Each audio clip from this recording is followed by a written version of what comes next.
할렐루야. 사랑하는 대강의 가족 여러분, 오늘 하루도 하나님의 말씀과 동행하는 삶이 되길 소망합니다. 오늘 함께 나눌 하나님의 말씀은 마태복음 26장 39절에서 46절 말씀입니다. 조금 나아가사 얼굴을 땅에 대시고 엎드려 기도하여 이르시되, 내 아버지여, 만일 할만하시거든 이 잔을 내게서 지나가게 하옵소서. 그러나 나의 원대로 마시옵고 아버지의 원대로 하옵소서 하시고, 제자들에게 오사 그 자는 것을 보시고 베드로에게 말씀하시되, 너희가 나와 함께 1시간도 이렇게 깨어 있을 수 없다냐. 시험에 들지 않게 깨어 기도하라.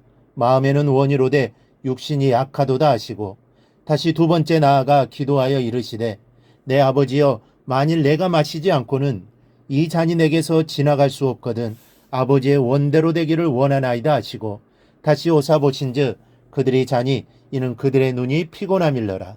또 그들을 두시고 나아가 세 번째 같은 말씀으로 기도하신 후 이에 제자들에게 오사 이르시되, 이제는 자고시라. 보라, 때가 가까이 왔으니 인자가 죄인의 손에 팔리느니라. 일어나라, 함께 가자. 보라, 나를 파는 자가 가까이 왔느니라. 아멘. 어디를 가나 이 비슷한 풍경을 보이는 것은 사람들이 거의 대부분 휴대폰을 들여다보고 있는 모습입니다. 이 전철을 타면 대부분의 사람들이 휴대폰만 들여다보고 있습니다. 집에서도 아이들이 부모와 대화하는 것보다 휴대폰 들여다보는 경우가 대부분입니다. 심지어 거리를 걷거나 운전을 하면서도 휴대폰을 들여다보는 사람들이 많습니다. 그래서 지금은 휴대폰 요금이 통신 요금보다 데이터 요금이 훨씬 더 많습니다.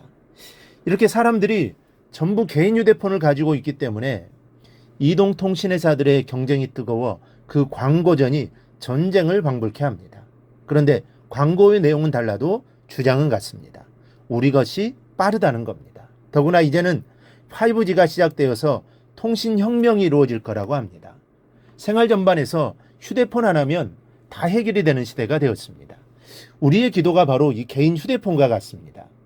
모든 것이 휴대폰으로 작동되는 시대가 오듯이 하나님과의 통신, 즉 기도 하나면 어떤 문제도 해결된다는 것을 알아야 합니다.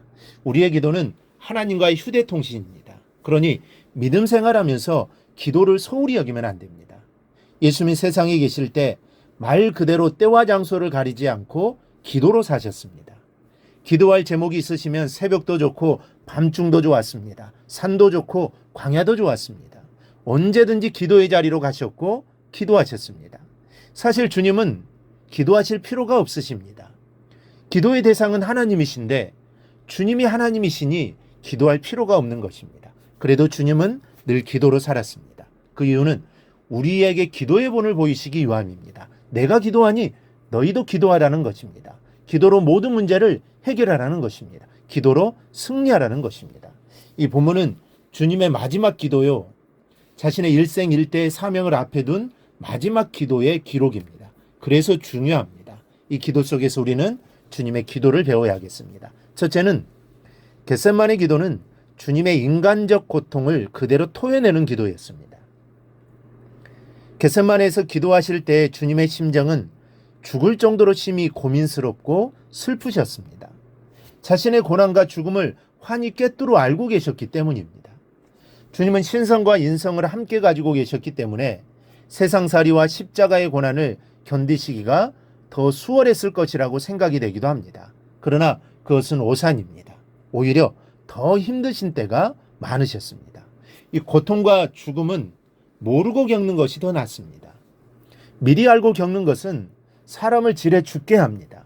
주님은 신성으로 십자가의 모든 것을 아시고는 인성만으로 그 고난을 견디셔야 했습니다. 그러니 주님의 마음이 어떠했겠습니까?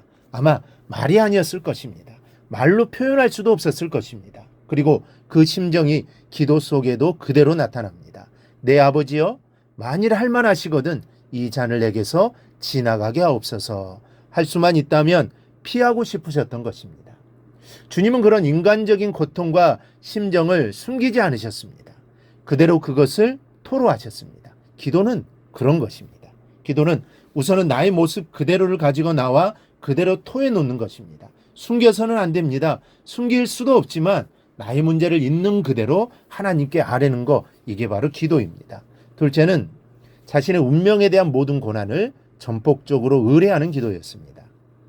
자신의 감정을 숨김없이 내려놓으신 후에 예수님 모든 것을 자신의 원대로가 아닌 하나님의 원대로 되어지기를 기도하셨습니다. 아버지여, 만일 할만하시거든 이 잔을 내게서 지나가게 하옵소서. 그러나 나의 원대로 마시옵고 아버지의 원대로 하옵소서. 극단적인 죽음의 고통과 두려움 가운데서도 끝내는 모든 것이 하나님 아버지의 뜻대로 이루어지기를 기도하신 겁니다. 이것이 기도입니다. 감정은 그대로 내어놓지만 의지는 하나님의 뜻대로 되어지기를 원하는 것이 주님의 기도요, 기도의 참 모습입니다. 우리가 하는 기도는 내 뜻을 이루어 달라고 기도하는 경우가 대부분입니다. 만약 우리가 하는 기도를 안 들어주면 하나님이 혼날 것 같은 모습으로 기도합니다. 목소리만 들어도 압도를 당할 정도입니다. 이런 모습의 기도에서 이제는 주님께서 기도한 것처럼 우리도 주님의 모습으로 기도해야 합니다.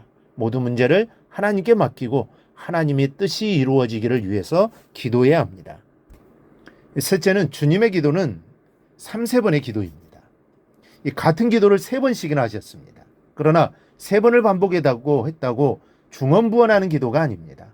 주님의 3번은 하나님의 뜻대로 자신의 의지가 순종할 수 있는 확신이 올 때까지 했수입니다. 하나님의 뜻이 분명히 십자가를 지는 것인데 인성을 가진 주님으로서는 두렵고 떨려 사명을 완수할 수 있을까 걱정이 되시는 겁니다. 그래서 자신의 감정은 지금 이러이러하고 아버지의 뜻은 이러하니 나의 의지가 아버지와 같게 하사 이루게 해달라는 기도를 확신이 올 때까지 하신 것입니다. 그 횟수가 3번이었습니다. 우리도 그렇게 기도해야 됩니다. 우리의 감정을 걱정되는 대로 그대로, 마음 아픈 대로 그대로, 두려운 대로 그대로 하나님께 내어놓는 것입니다. 그러나 의지는 하나님의 뜻대로 되어지도록 기도하는 것입니다. 그리고 그 다음엔 나의 의지가 하나님의 뜻을 그대로 순종할 수 있는 확신이 오기까지 완전한 기도를 드려야 합니다. 이렇게 우리가 기도할 때 하나님의 역사는 아주 가깝게 역사하실 것입니다. 오늘 말씀을 듣고 그 믿고 주님처럼 기도하시기 바랍니다.